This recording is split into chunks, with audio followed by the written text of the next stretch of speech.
UAE, United Arab Emirates.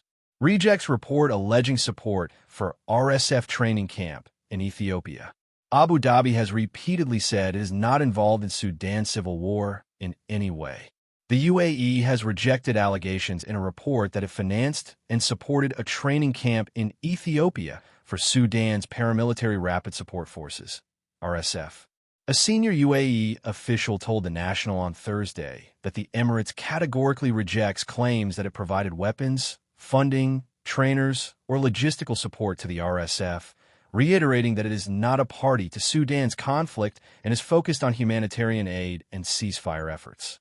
The UAE categorically rejects allegations that it has provided, financed, transported, or facilitated any weapons, ammunition, drones, vehicles, guided munitions, or other military equipment to the RSF, whether directly or indirectly, said the official. The Reuters news agency reported that Ethiopia is hosting a secret training camp in its western Benishangul Gumuz region for thousands of fighters linked to the RSF, quoting multiple unnamed sources, including an Ethiopian government official, diplomats, and an internal security document. The report said the camp's construction and operations were allegedly financed and supported by the UAE, including claims of military trainers and logistical assistance. The news agency said it reviewed satellite imagery and diplomatic communications, but noted it could not independently verify the UAE's alleged involvement or confirm the camp's exact purpose.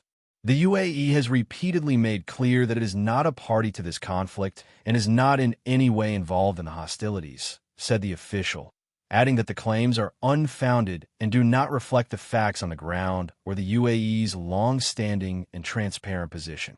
The UAE had previously been accused of arming the RSF.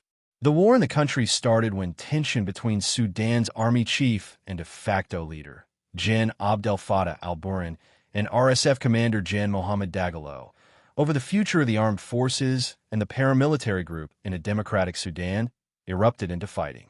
The conflict quickly engulfed the capital, Khartoum, and then spread across most of the vast Afro-Arab nation. Nearly 3 years into the war, tens of thousands of people have been killed and around 13 million displaced. The country is suffering one of the world's worst humanitarian crises, with nearly half the population, 25 million, facing hunger. The UN has accused both sides of committing war crimes. U.S. President Donald Trump's envoy Massoud Boulos is pushing for a truce along with the UAE and other countries, followed by the return of civilian rule in Sudan, which ended with a military coup in 2021 launched by the now-rival generals. The UAE remains committed to working with regional and international partners, including through the Quad, to alleviate the suffering of the Sudanese people, said the official. The Quad includes the U.S., the UAE, Saudi Arabia, and Egypt. The UAE is one of Sudan's top humanitarian donors.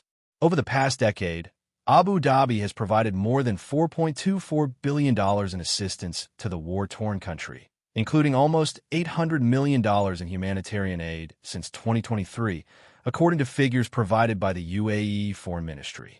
This month, the Emirates announced that it would contribute a further $500 million to a humanitarian fund for Sudan at a pledging conference in Washington, and welcomed later a comprehensive peace plan for the country announced by the U.S.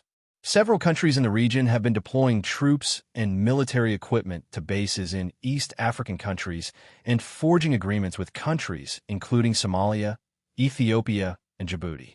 The aim is to fight piracy, conduct anti-terrorism missions, and protect shipping routes in the strategically important waters of the Red Sea.